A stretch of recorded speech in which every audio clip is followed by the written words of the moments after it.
The Mazda 3 is a pretty solid car. It's not bad looking, it gets you around, but you still get the itch to have a modified car, even though this is your economy daily driver. So you decide to supercharge it. No, I'm not kidding. So what's it like taking this economy car and making it a sporty sedan? Let's talk about it.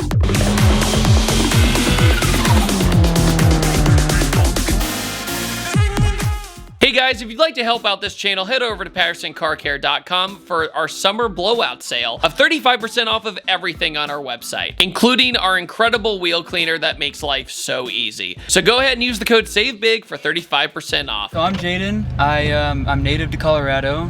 This is my 2016 Mazda 3. I got it in January of 2022. Great car. It's been through a lot. Pretty much done with the build for now. I'm going off to college, so I think this is probably the final iteration I have of it. Using that big brain of education to not make more financial mistakes on building cars. Yep. I think the really neat thing about this is that it's a supercharged Mazda 3. Just saying that out loud is super bizarre because you have the Mazda Speed 3s, which were turboed, and those are, I think, what a lot of people associate with the Mazda brand and performance, like, other than Miata. Yeah. Right? I think it's really neat that you're like, you know what?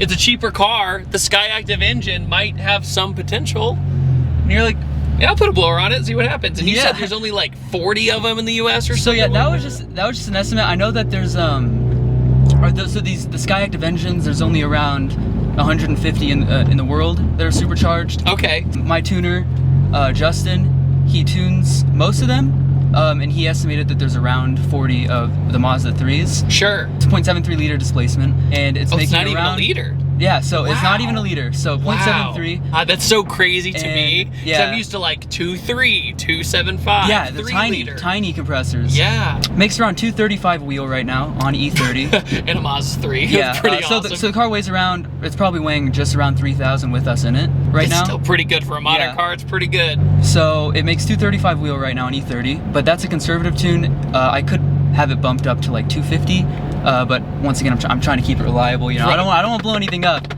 How many motors have you been through? One. The first motor that came through this car. Yeah. The motor that I got it with. So this car was actually shipped in from Florida. Okay. And then it was sold here. I'm not sure how that worked, but I think it actually had 2 owners in Florida, and I think they beat it down. Okay. And that's my theory, at least, because it's really hard to blow a motor in Colorado on everything stock. Oh sure. Yeah. I heard something weird when I pulled into the driveway one day, and I heard that knocking, and I was like, "What's that?"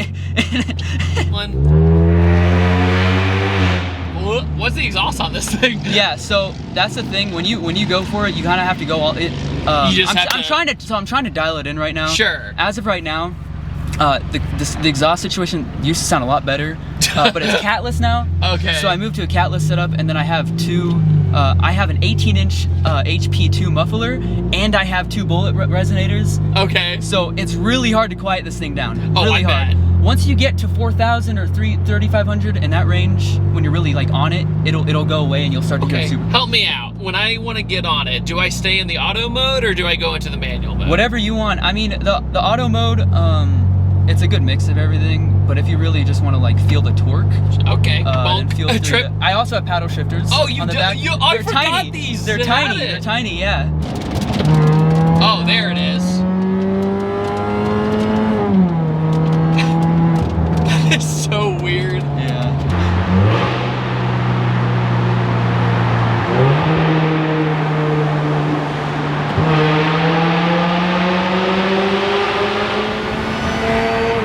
There it is. Oh yeah.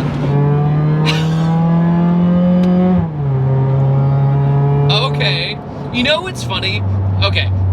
First of all, it whines more than I thought, which is cool. Yeah. But 2, out of all the TVS/root style blowers I've ever driven, it's like a baby version, right? Because it's such a small displacement. It's like, it makes the whine and does all the things, but it's like, we're just giving it a nice little nudge. Yeah. The weak link you guys were telling me while we were doing the glamours of this thing was the trans, right? Yeah. Transmission. Yeah.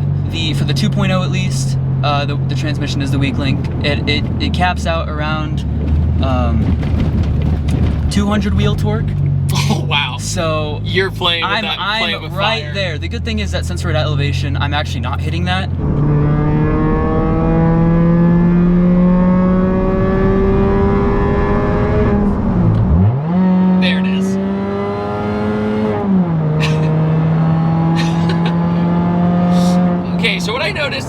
get into that like 4th gear momentum. That's where it really goes. Because that initial hit, you're like, hello? Is anyone there? And then it really comes in. And then it kicks in, yeah.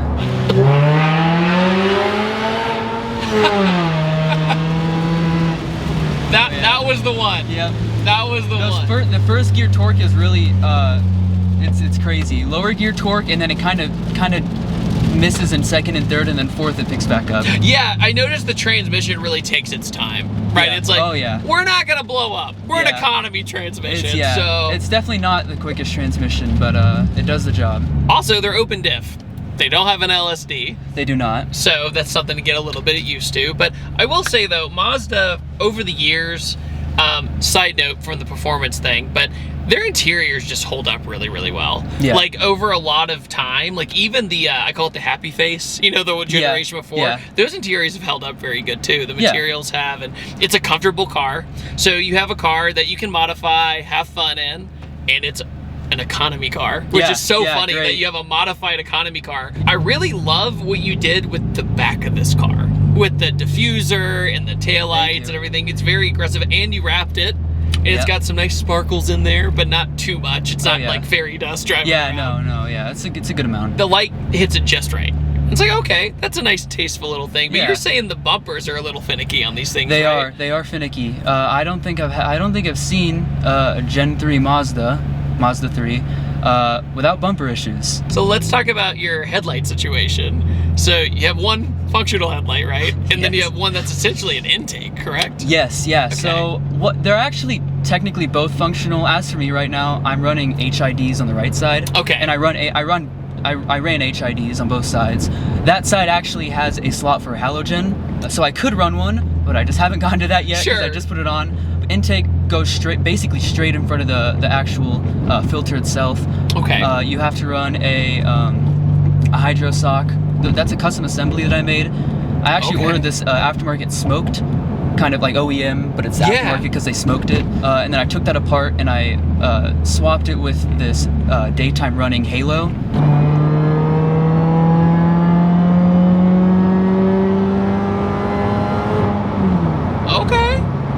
Yeah, no, once it gets up and going, you start getting some momentum too. Oh yeah. So the bumper, it's not a diffuser, it's actually a whole bumper. That's one piece. And then same with the front bumper, it's a kit called Night Sports. Okay. The aftermarket is so much bigger than I ever imagined. Yeah, like, that's what's crazy. Yeah. Like your carbon fiber hood's real.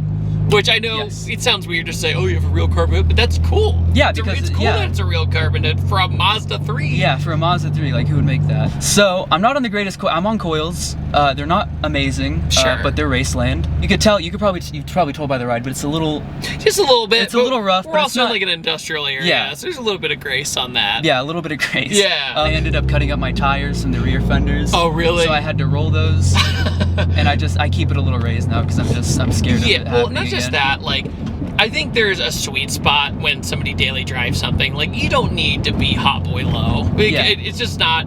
It always brings problems for that one time you go out to eat somewhere and the restaurant parking lot's like this. You're like, really? Like, I'm that guy right now who's crab walking up this thing like a moron. I always thought these were good looking cars. They are. Like, they're great. I think compared to most other makes and models of like the year, like 2014, it's because they started this model year in 2014. Right. This generation. If you compare it to other cars in 2014, I feel like it looks miles better. Plus, in the economy class. In the economy class, usually the economy class is like where dreams go to die. Yeah. You know, it's like a Versa or a Sentra, and it's like, oh my god. Because I always said the Mazda 3 is a perfect first car for a lot of people. Yeah. You know, it gets them around. It feels sort of sporty. They're comfortable. They got a nice 3-spoke steering wheel. They don't have too many buttons. The infotainment's decent. Like, it works, and they're pretty affordable. Okay, how about this one? With the platform as unique as this, what do you think's been the biggest lesson for you? There's a lot of, especially on platforms like these where there's a lot of indecision. Sure. People post a lot of information that may not be true, and it's just like, you know, like what really is the best for these setups and everything. Just do your own research. If you want a good one with high mileage or lower mileage. Oh, there it goes.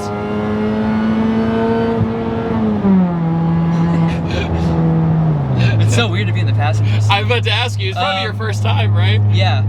First time? But yeah, a motor with lower mileage is going to be around 500. Okay. And then the transmissions are like 200. Oh, wow. And that's specifically, I'm not sure what the pricing is for the Japan-made model, because the Japan motors are a little more expensive. I can totally see how you daily this thing. Yeah. Absolutely. Makes perfect sense. And the drone isn't bad at normal cruising speeds. No, like once you're at the speed you need to be, it's really not all too bad. Man, Jayden, I feel like we covered everything. Yeah. I feel like we did the thing. We did it. We did it. I think it is dark. I know, but I'm going to brighten this the best I can. But on that note, do you have anything else that you want to add about your car or anything else? Yeah, if there's anyone that's interested in the headlight intakes, I actually make them.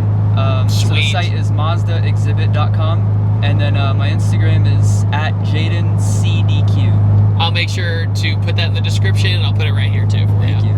But yeah, on that note, thanks, man. Thanks for doing this so last minute. Thank you. I've had a good time. It was really fun to drive. It's just funny because I feel like I have the coolest rental car ever. Like, you know what I mean? Like economy, it's fuel efficient, and then it makes blower noises out of nowhere. Yeah. Any moment you go into manual and you just... On that note, typically, if things go well and I'm not stuck in an airport for 2 days, I upload on Tuesday, Thursdays, and Sundays. I'll see you guys next time. Take it easy. Have a wonderful day. Goodbye.